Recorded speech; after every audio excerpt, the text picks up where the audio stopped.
الحمد لله رب العالمين والصلاة والسلام على نبينا Muhammad وعلى آله وأصحابه أجمعين أما بعد. In our previous class, we're discussing the principle the people of knowledge they mentioned with regards to buying and selling. الأصل في البيوع الأصل في البيوع خيار المجلس خيار المجلس. The fundamental principle with regards to buying and selling is that both parties, they have the option and the right to continue with the contract or to nullify so long as they're still together and had not separated after initially establishing the contract.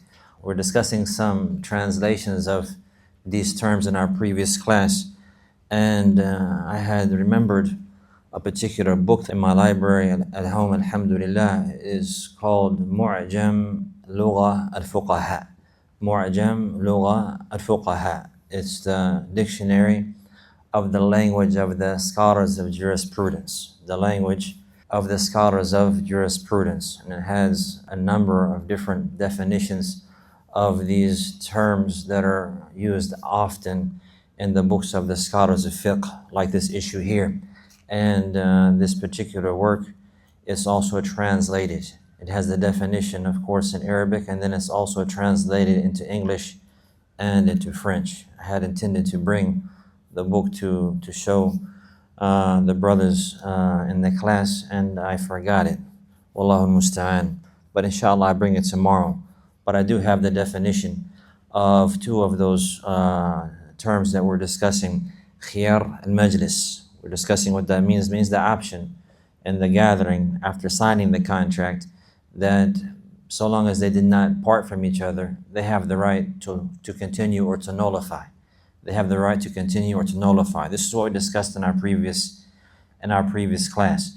So the definition in English of this particular term, as is in Mu'jam Lugha al-Fuqaha, the right of unilateral repudiation of contract during session of sale. During session of sale.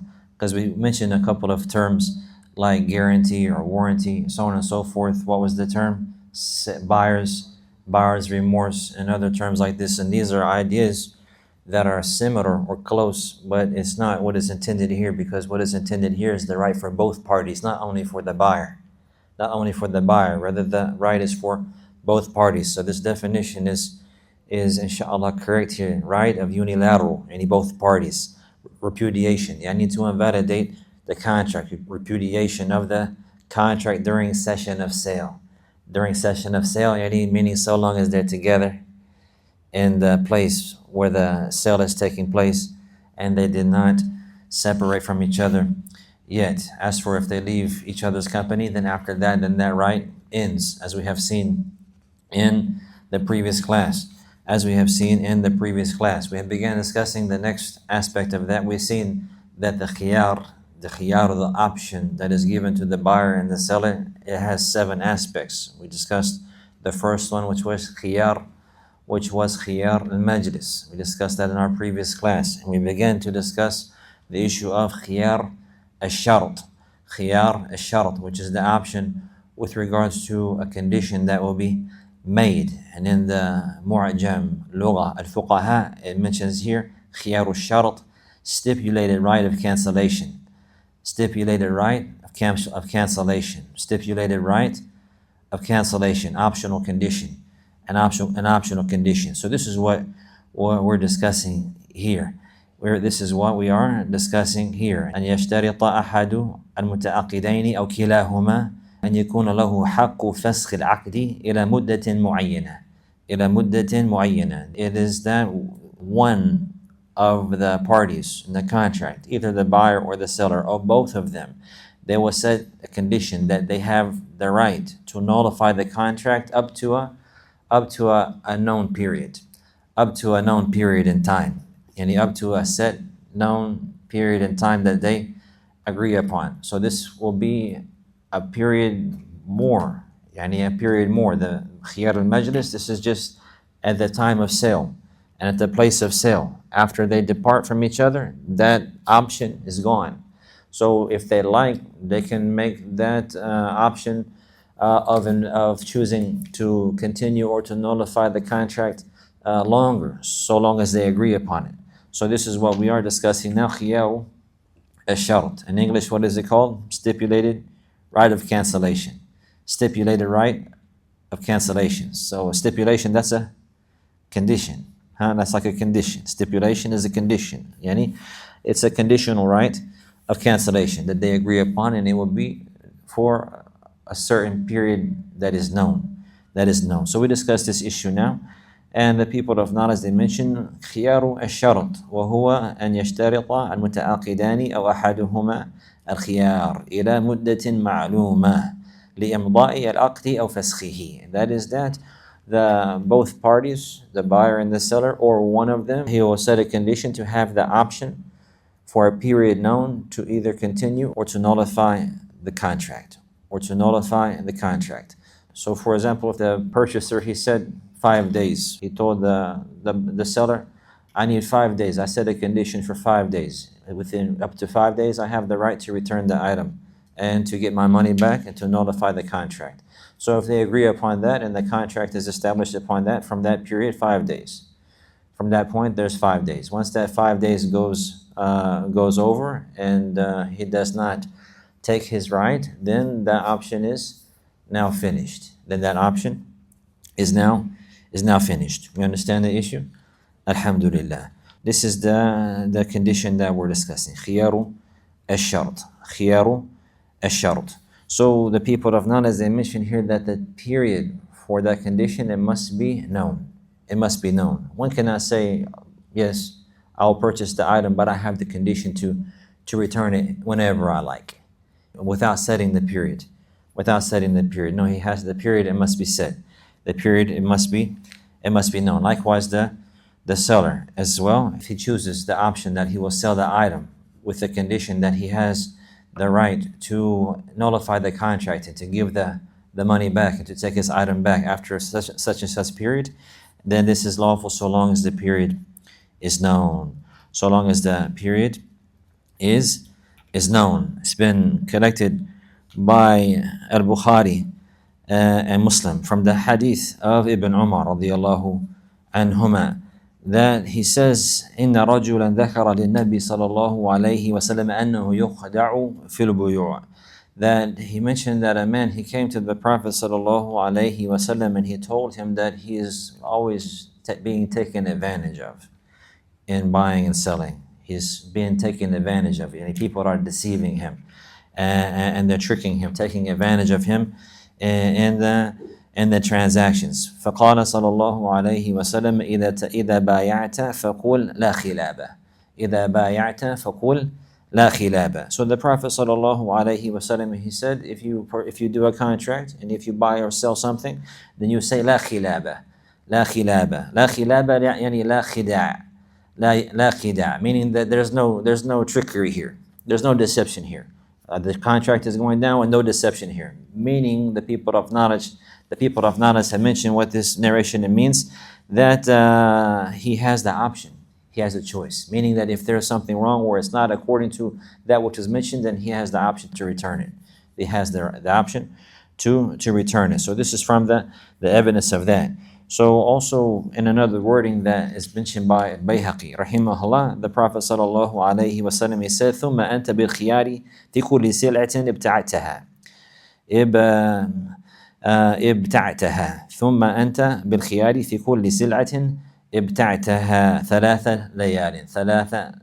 He said, and then after that, if you say that لا خلابة, يعني لا خداع, there's no trickery, there's no deception, then you will have the right to your decision to return the item or not up to 3 nights.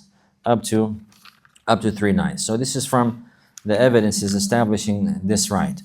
Also, there is another narration that is narrated by Ibn Umar as well, radiallahu anhuma, also in Al-Bukhari and Muslim. We had taken it in our previous class, and in this narration, the Prophet sallallahu alaihi wasallam said, البيعان بالخيار ما لم يتفرقا أو يقول أحدهما لصاحبه اختار. In some wordings, أو يكون بيع الخيار, that the buyer and the seller, they have the choice, so long as they did not separate from each other. They have the choice. This is in reference to that which we discussed in our previous class. Or that one of him, he will say to his companion, you choose now. We discussed that. Likewise, that they also have the option to forfeit that right if they like. And immediately, he can say at the time of the contract, there's no choice, there's no option no more. You purchase it now, there's no option now. You take it as it is, as you like, and you clarify for him and he agrees there's no option to return it, or that there's no option for him to get his money back, so on and so forth. There's no option for him to get his item back if they both make the agreement, or if one of them makes the agreement. This is lawful. أو يكون بيع الخيار أو يكون بيع الخيار, or else it would be بيع الخيار. The people of knowledge, they mention what is intended here, بيع الشرط, meaning that one who will set a condition for him specifically, or both of them will set a condition, and they're both in their best interest that they agree upon, only for a term that is appointed. For a term that is appointed. So the question is now, how long would that period be? Is it a set period, up to so many days, or so many months, so on and so forth? The people of knowledge, they differed about that, but Allah knows best, is that there's no certain period, and there's no set time, and there's no limit, so long as the period is known. So long as the period is known. He can set the period for 3 days, or 5 days, or for a month, whatever they agree upon with regards to their contract, with regards to their contract. And this is because, as we have seen from the fundamental principles of fiqh, من قواعد القواعد الفقهية من القواعد الفقهية بل من القواعد الفقهية الكبرى, from the major principles of fiqh, there are 5 of them. There are 5 of them, and from them العادة محكمة. العادة محكمة يعني العرف يحكم به. The customs of the people will be used as a judge in certain circumstances. Whenever there are terms that are not clarified and they're not set, the limits are not set with regards to certain situations or certain rulings in the book and in the sunnah, they're not set in the legislation, nor are they set in the Arabic language. At this time, the customs of the people will be the judge to determine that period. This comes a lot in the issue of al-mu'amalat, the issue of mu'amalat, dealings with the people, contracts with the people, in buying and selling, and likewise in marriage and divorce. And it's incumbent for the husband to spend on his wife bil-ma'ruf, yani bil-urf, yani according to the customs of the people, for the likes of him and her. So it's not a set amount in this circumstance, because if it was a set amount, maybe it's too much one particular man, he could never afford that amount. Or maybe it's not enough for a particular woman because she is in a higher status of lifestyle and in the society. So it's left up to the urf to judge this person. He has this job or occupation in this level in society, so he must spend on his wife accordingly. And likewise, her position in society, so on and so forth, she will be spent on accordingly. The women will not be spent on the same, and the obligation of the man for spending on his household is not the same. It goes back to the customs. So this is a point that comes often. So here in our issue, now, there's no clarification of the limit set with regards to this in the book, nor in the sunnah, nor in the Arabic language. So therefore, the judge in this affair is the urf. So it goes back to the customs of the people. They said however long they like, that which they agree upon, so long as the period is known. So if they set a condition, he bought a vehicle, but for example, there's a condition that for 5 days, condition set for 5 days, they have the option. A condition set for 5 days, they have the option. Is it allowed for one of them to sell or do something with the item in those days? Is it allowed for one of them to, for example, if there's a condition between the two of them, that up to 5 days, they have the option to nullify the contract. Is it allowed for them to sell the item in that period? Is that allowed for them to sell the item in that period? If it's in the right of both of them, they're not allowed. They're not allowed in that period. They're not allowed to violate each other's rights in that period. So إذا كان الخيار لهما فلا يجوز إلا بالموافقة. يعني فلا يجوز التصرف إلا بالموافقة. If the right is for both of them, then it's not allowed for either one of them to do anything individually for that item except with the consent of the other. Except with the consent of the other. For example, maybe the person, he sold his car, but he has 5 days. He has 5 days option, stipulation. Does he want to invalidate the contract? It's up to him. So maybe he finds that a family member needs it, for example. A family member needs it, for example. So he goes ahead and gives it away as a gift. He goes ahead and gives it away. He can't do that before he has the consent of the other person, because they both have the condition and the right. So they have to have the consensus of each other. They have to have each other's consensus before they can do something with it. As for if the right was for one of them and not the other, then the one who doesn't have the right, he's not allowed to do anything. But as for the one who has the right, he can do as he likes with it.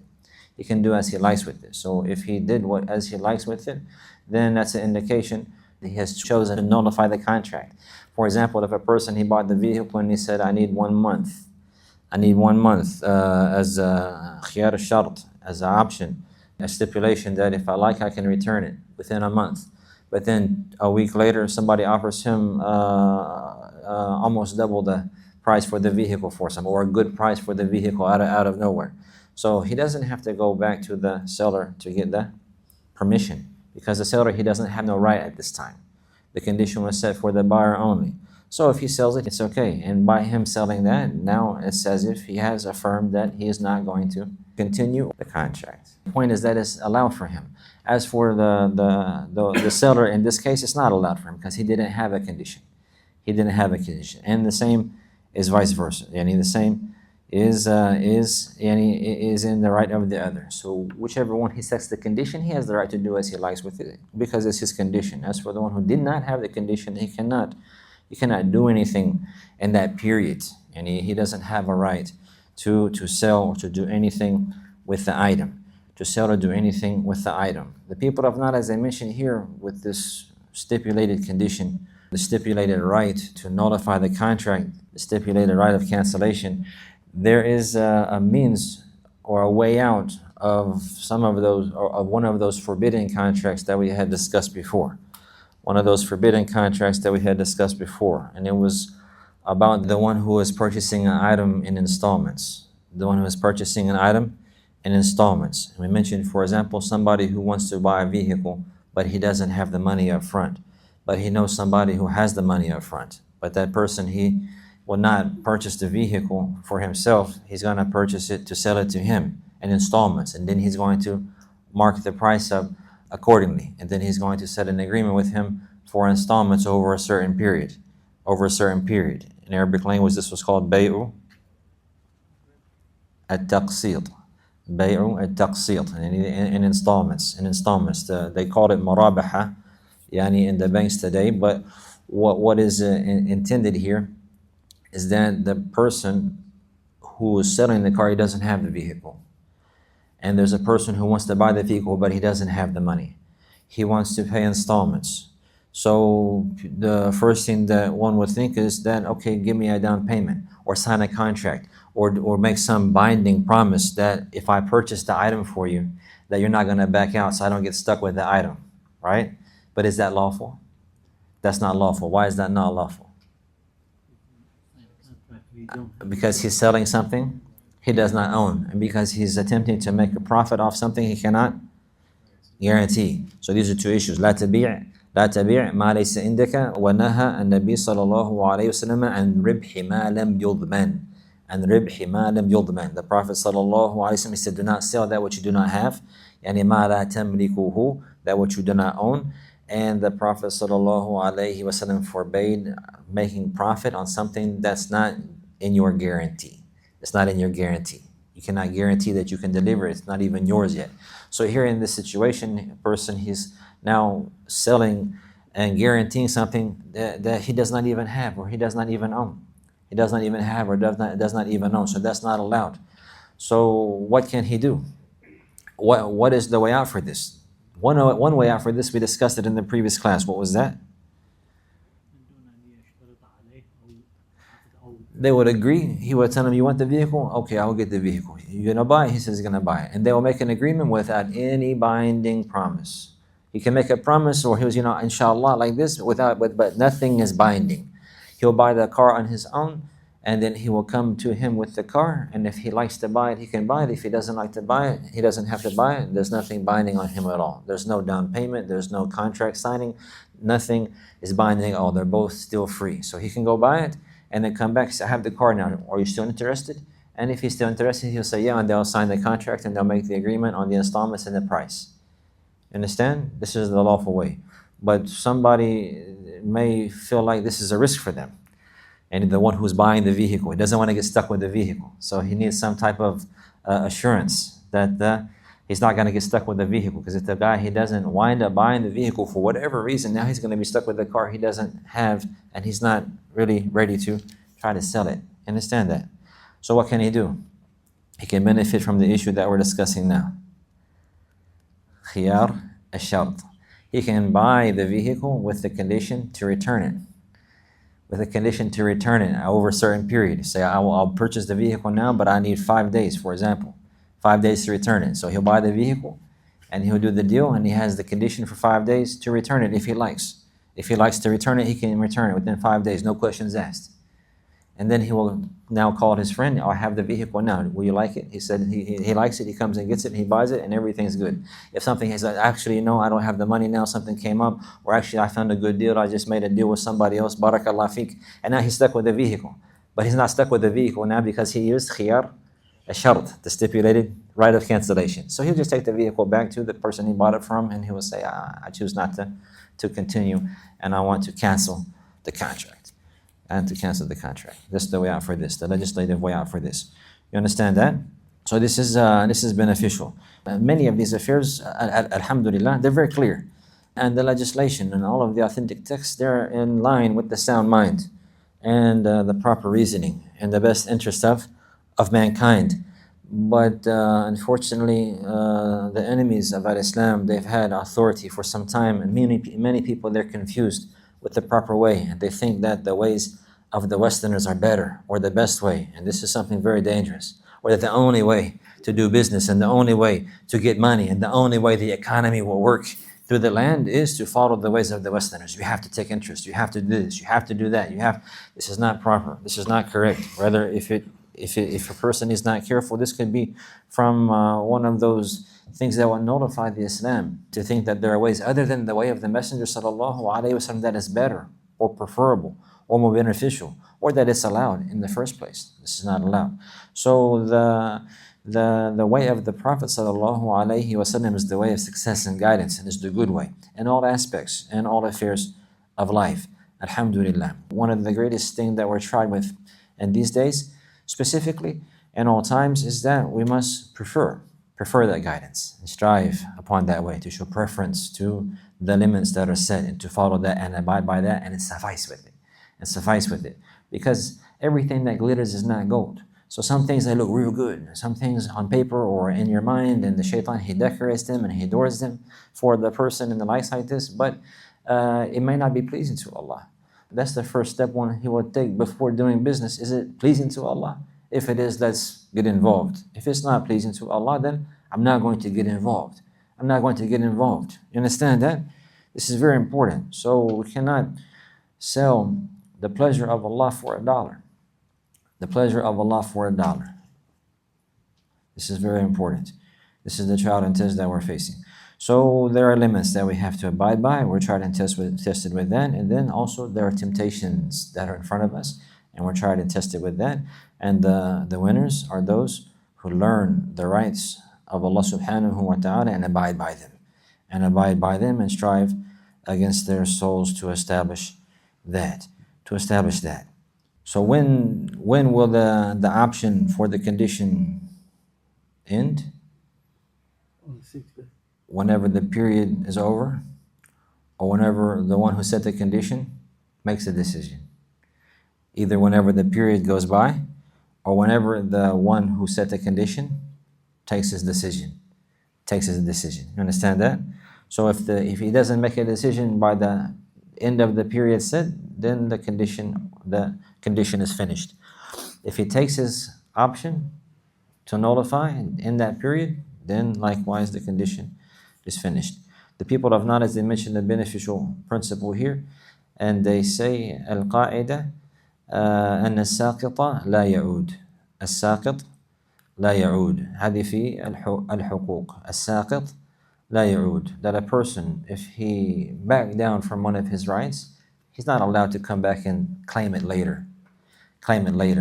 So if he let the period pass, he had 5 days to choose, and then he let that pass. He did not take his option. He cannot come back later and say, oh, I want to take it now.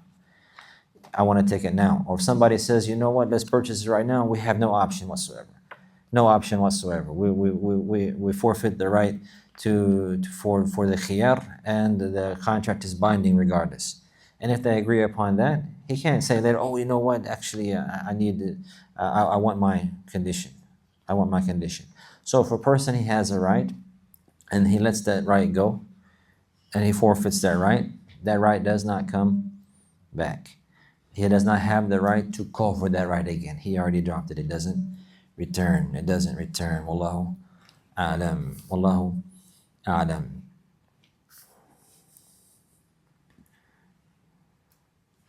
Time is getting shorter between Maghrib and Isha. How much time do we have? 7 minutes. 7 minutes. After this, the third issue is khiyar al-ghaban. Khiyar al-ghaban. We had khiyar al-majlis, khiyar al-shart, and khiyar al-ghaban. Al-ghaban, the people of knowledge, they mention al-ghalaba. Al-ghaban, yani al-ghalaba, person he will be overcome. But what it means is that a person, for example, he will buy something that costs $8 for $10. He'll buy something that costs $8 normally for $10. Or he'll buy something that costs $100 for $130, for example. This is called ghaban. He's paying a price that's higher than the normal market price. That's higher in a harmful manner. Not just a couple of dollars, not just a little here and there, but in a manner that's harmful. So the people of knowledge, they mention for the majority of the time, the one that will be maghboon, the one that will be taken advantage of here is the buyer, the mushtari. But it could happen to the bai', but it could happen to the seller, like if he's heedless or if he's negligent and the likes like this, he doesn't even know the value of his own item, and somebody takes advantage of him. This is possible and could happen in certain circumstances, but the majority of the time, the one who will be taken advantage of is the buyer. So the people of knowledge, they mention from the example. So a person, he buys something that normally in the market value is $8, for example, and they charged him like 10 or 12, and they upped it.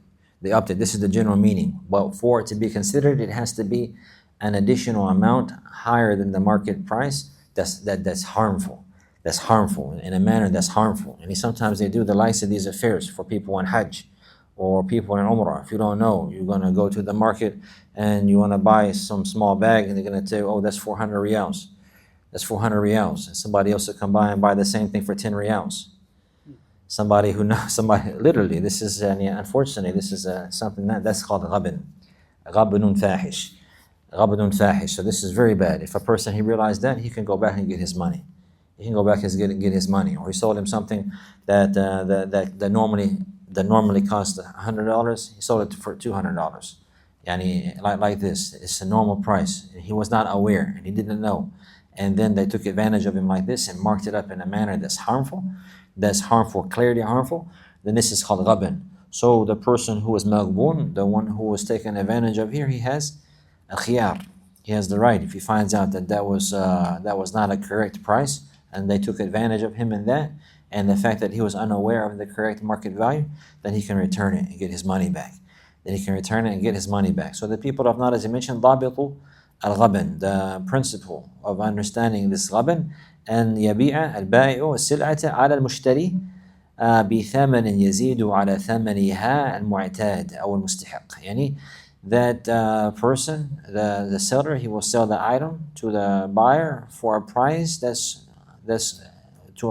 higher than the normal price, or higher than the price that it deserves.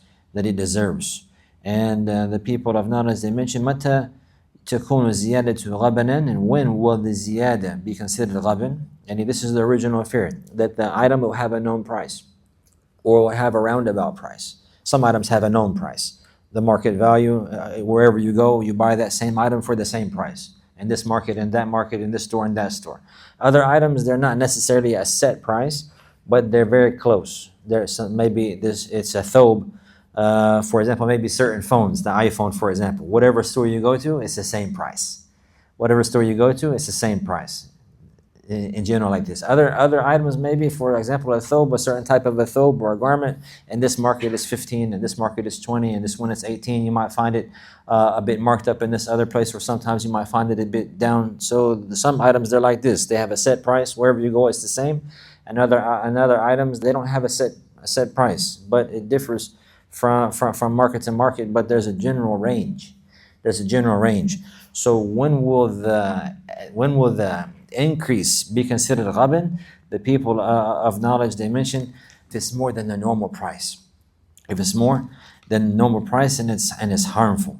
متى تكون الزيادة غبنا إذا كانت الزيادة على المعتاد, يعني that it's higher than the normal price. It's higher than the normal price. And it has come in Zad al-Mustaqna, يعني from the books of the fuqaha, that Hanabila, they say إذا غبن في المبيع غبنا يخرج عن العادة. If he is taken advantage of in an item, he sold for more than its normal price, higher than its normal price. So the person, he will have the option.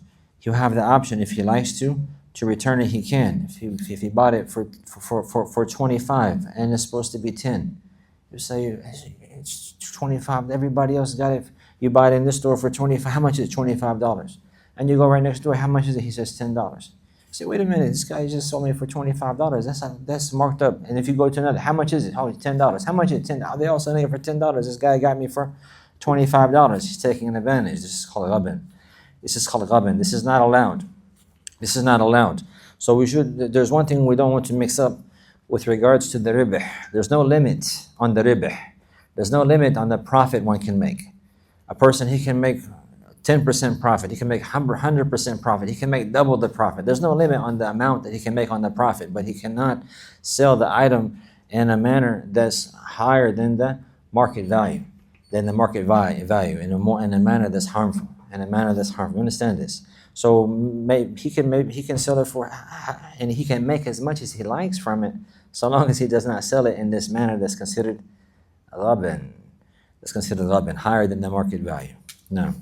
So if the increased amount on the price is more than the market value, the normal market value, then the person has the right for the khiyar. He has the right to nullify the contract.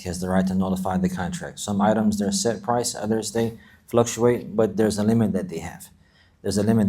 So if he was taken advantage of and he was sold the item more than the normal going value price, and then he is allowed to nullify the contract and to get his money back. So if the phone, for example, costs $500, and normally it's a set price. One phone, this type of phone, this model of phone is $500. Wherever you go to Best Buy, it's $500. You go to Apple, it's $500. You go to here, it's $500. It's a set price. It's something that's known. And a person, he was unaware of this affair, and somebody took advantage of him and sold it to him for $550. And then he found out that this $50 is above the market value. Then he has the right to take it back. This is called khiyar al-ghaban. If it's an item that is not a set price, it varies. Like a thobe, for example. One type of thobe, maybe some will sell it for 20, others 25. You might find somebody mark it up for 30, but it's a relative price in this area. You're not finding it more than 30, for example. And then somebody, he sold it for 50. And then he come to find out, he's like, everybody else, they got it for 15. This guy, he's got it for 25. This brother, he's over here, he's got it for 30. How come he charged me 50? Nobody's selling it for that much. This is called ghaban. You understand? So now he has khiyar al-ghaban. So this is the issue that that we're discussing. If he likes, he can go back and tell them, look, this is you took advantage of me, and this is a price marked up higher than the market value, and I don't agree with that. I don't agree with that. I want my money back. This is lawful. This is lawful. Wallahu a'lam. Now,